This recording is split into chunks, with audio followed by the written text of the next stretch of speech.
So in this video, we're going to start looking at the admin guide and a walkthrough of the admin guide, just to help people as they're setting stuff up, to more sort of give a visual representation of how we should be doing things and how we should be configuring things, as opposed to simply documentation, which can sometimes be a little bit confusing.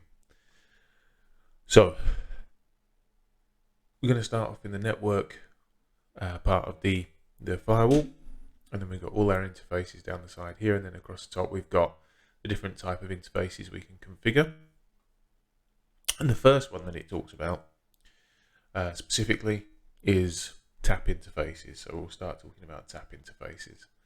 So let's say we wanted Eth13 to be a tap interface. You would use a tap interface specifically for when you're wanting to just monitor traffic coming through. So you'd use it specifically for, I guess, a proof of concept where you just wanted the firewall to be put into the environment, and then basically show the user, show the company or whoever, what is being picked up and what isn't being picked up by virtue of login, and you can see all the threats. So basically, we set up a spam pool on your switch, and then tap interface, and then that goes into the firewall. But the firewall doesn't act on it at all, of course. So you would create there, so we could put in there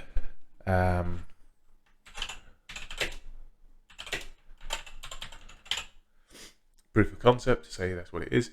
This is a drop down. Again, here you can see we've got tap, HA, virtual wire, layer 2, layer 3, aggregate Ethernet, NetFlow profile. If you had a NetFlow profile, so if you were following NetFlow, you'd add that in there. Then security zone that it's going to be applied to. And then the link speed, auto, as you would. I mean, I don't know why you wouldn't do any. And there's a specific zone for tap zones there. So we create a new zone. And then we type tap. So this is our proof of concept. I've managed to spell correctly twice now, which is awesome. And interfaces would be, no, hang on, delete that, okay, and then it automatically go through. So there we go. And then our security zone is proof of concept because it's a single security zone. Pop that there, and that's where we've got. Okay, and then if we go here, get our proof of concept. And we can see that it's already populated that at 1.3. And then, of course, this is obviously where you'd put all your other stuff. So you exclude list, items are excluded, subnets are excluded, device ID and user ID, and all your normal settings there.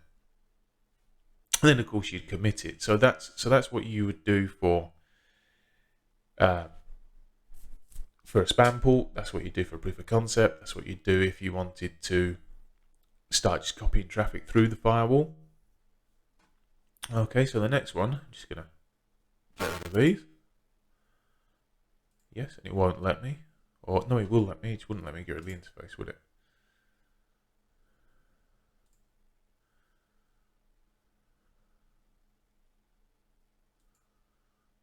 Okay. Can't wait to get my PA400. Really looking forward to it. Come on. Okay, so just clear that off there. Done.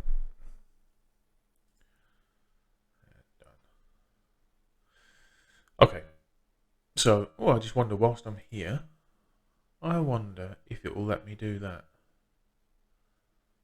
I wonder if it will let me take the interface type out so that we haven't got an interface type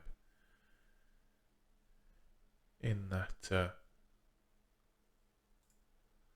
No, it won't. Oh well, fair enough. Okay, so next thing I'm going to look at is virtual wire interfaces. So as we can see again on here, if I keep clicking into it, although I've been running dog slow this morning for some reason, I don't quite know why.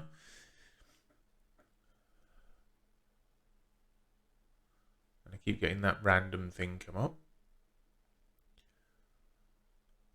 So if you have a look in here now, so we've got virtual wire. Now, virtual wire is essentially like hardwiring two interfaces together. So in a virtual wire deployment, you're basically putting the firewall in transparently in a network segment by binding the two interfaces together. Because you then don't have any layer 3 at all in there, you retain your current IP scheme. There's no extra routing involved, and you can still do app ID, you can still do content ID, user ID, decryption, LLDP, all those sorts of things, active passive and active HA, quals, all that can still be done on the traffic going through it. It's just that it's a bit like if you think about a proxy in transparent mode. It's completely transparent to the downstream hosts. They don't know it's there. They just go straight through the firewall. There are some limitations. So zone protection you can do. There are some exceptions. So you can do non-IP protocol protection, DOS protection.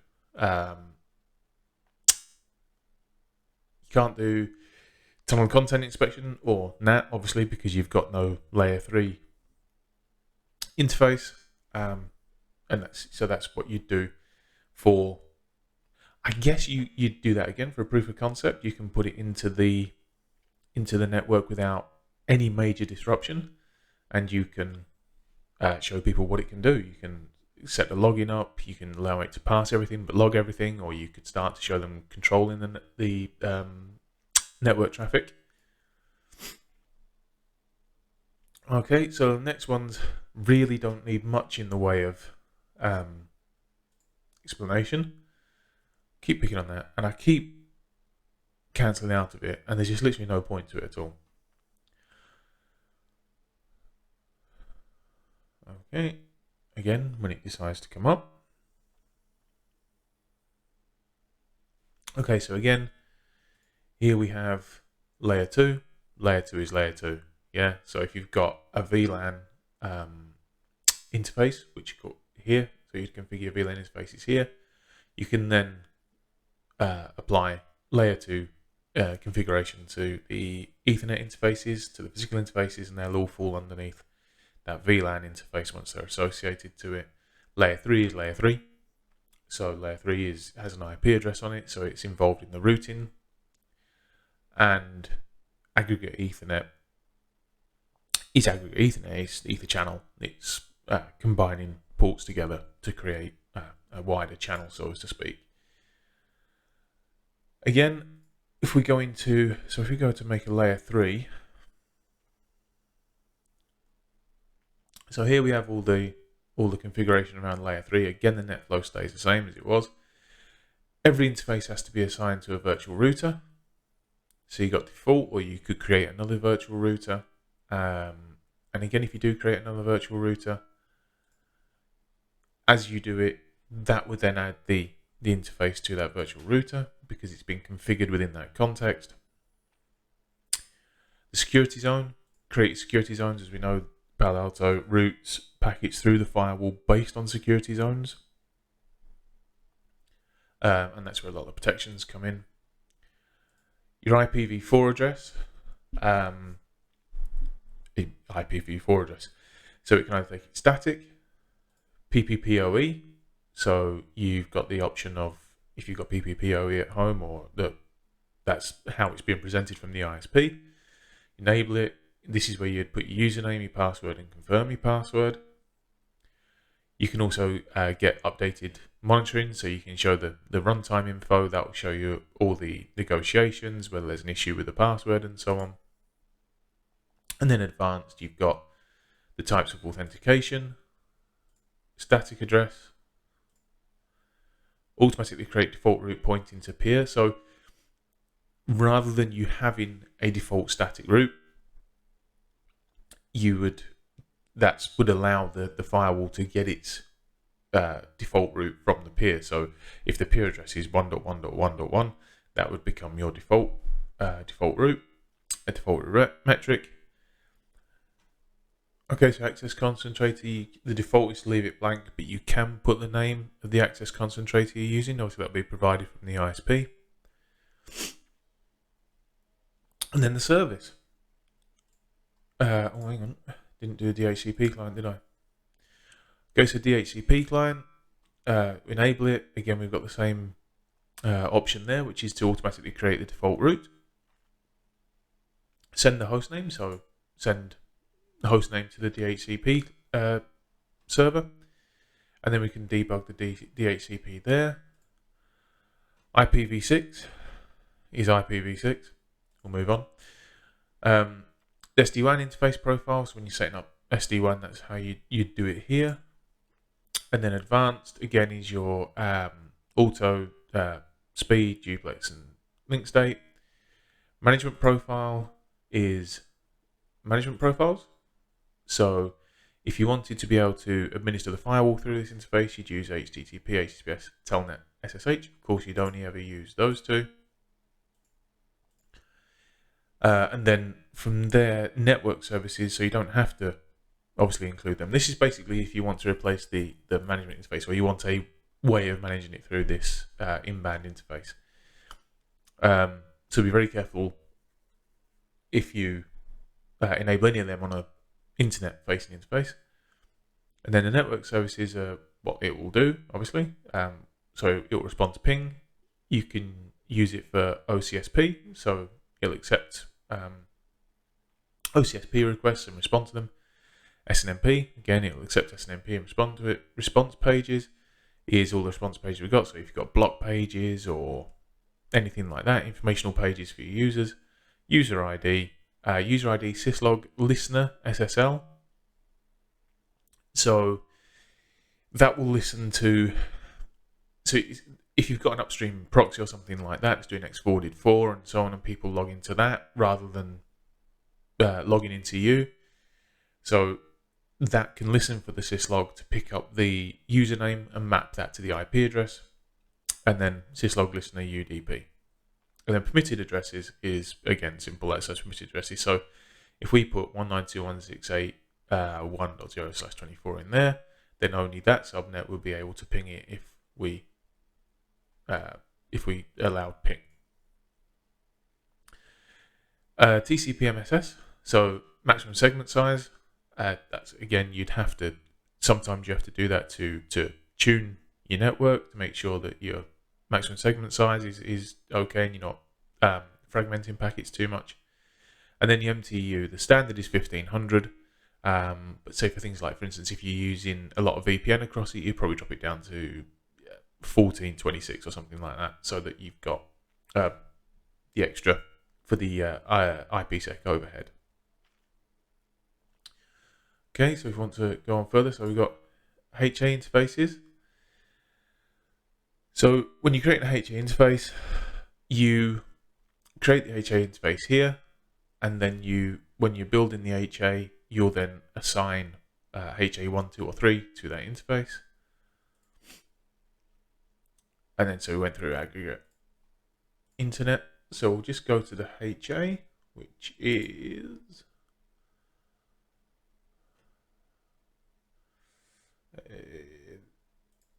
there, but it's not quite come up yet.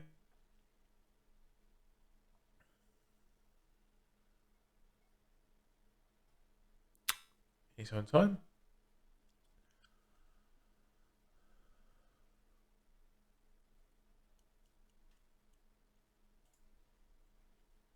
Okay, so here we'd enable HA, the group ID, because it needs a group ID for high availability.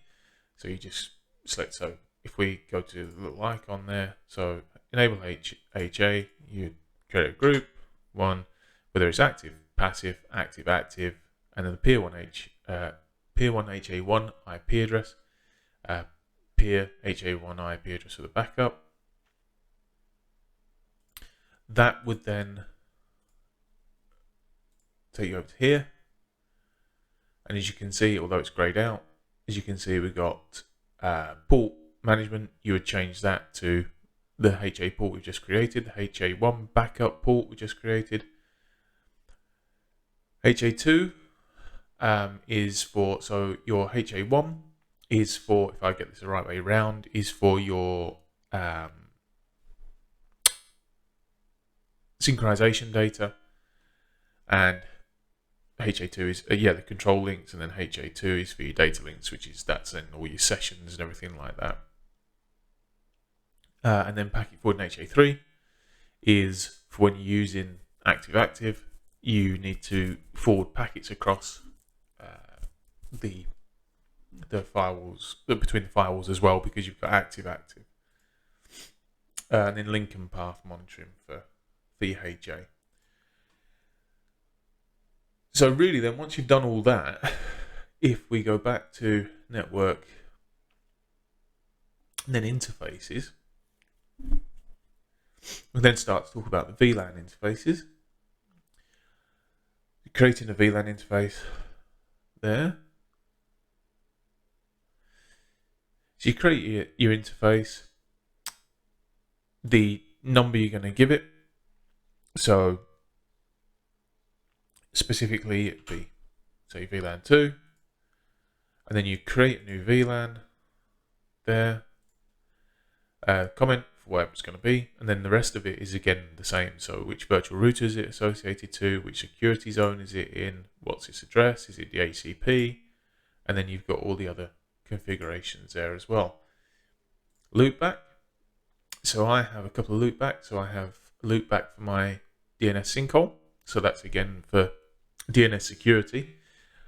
The loopback is actually on the outside security zone because that way, when I'm looking at logging and things like that, because the packet has to traverse the firewall, it means that the log will be created and I can see what hosts are going to the loopback address. So that's how I run that to work out who's going where. And then we have ping only for the internal portal loopback. And that's the internal global protect check. So loopbacks you'd run services off of that need to be up all the time, and pretty much what you'd use a loopback for at any other time, really. Tunnel interfaces. These are the tunnel interfaces for your VPNs and your global protects and things like this. And again, you have the tunnel, so the interface name. This is just the name. This isn't. It has no association with anything else really. It's just an identifier for the firewall. It is completely locally significant, so you can have, if you had two VPNs, you can have tunnel 1 at this side and tunnel 2000 at the other side. Doesn't matter. And again, you've then got all your other options as well. So virtual router it's assigned to, what security zone it's in, then your Ipv4 addresses, and so on and so on. And then the SD-WAN, I can't show you because there's a license required for SD-WAN function, but SD-WAN is software-defined WAN, and which, I mean, this is one of the smallest firewalls, I think, in the industry to support it natively, and that's, we can go into looking at that at another time. Okay, so I suppose if we want to talk about virtual wires for a second, so if you want to create a virtual wire, because you say, if you remember, so create a vWire interface there. So this is our, let's say POC. So if I wanted to bind together ETH1 and ETH3, sorry, I have to create them and then I bind them together here. So if I go interfaces, Ethernet. So if I create this one, ouch. It will come up eventually. We have absolutely no idea what's going on here at all.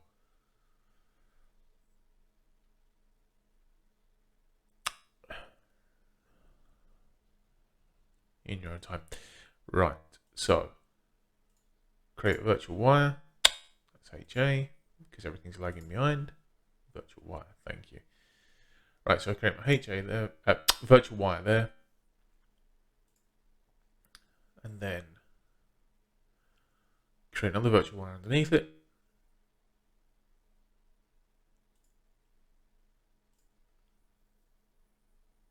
Okay, and again, all the other options stay the same. I create a virtual wire here. So this is my POC. And there I can say I want to bind ETH13 to ETH14. And then tags allowed on there. So what VLAN tags are allowed on there? Up to 4094, or the default is 0. Okay, so now I've bound those two together. I can commit that. Link state pass-through basically means that because you remove that hop, so to speak, you have to, or it's best practice anyway, to allow the link state from the upstream port to be reflected to the downstream port. So if the link goes down on the other side, although technically your link is still up because your firewall hasn't gone down, it will then reflect that through. So if you've got a link here, link here, link here, and link here, and I know that's absolutely useless, if that link goes down, that one wouldn't know anything about it. However, with link state pass-through, if that link goes down, then the firewall drops this link here. That's pretty much it, through and through. The VLANs we talked about, the zones, you know what zones are. Zones are how stuff's pushed through the firewall, seen it in our policies.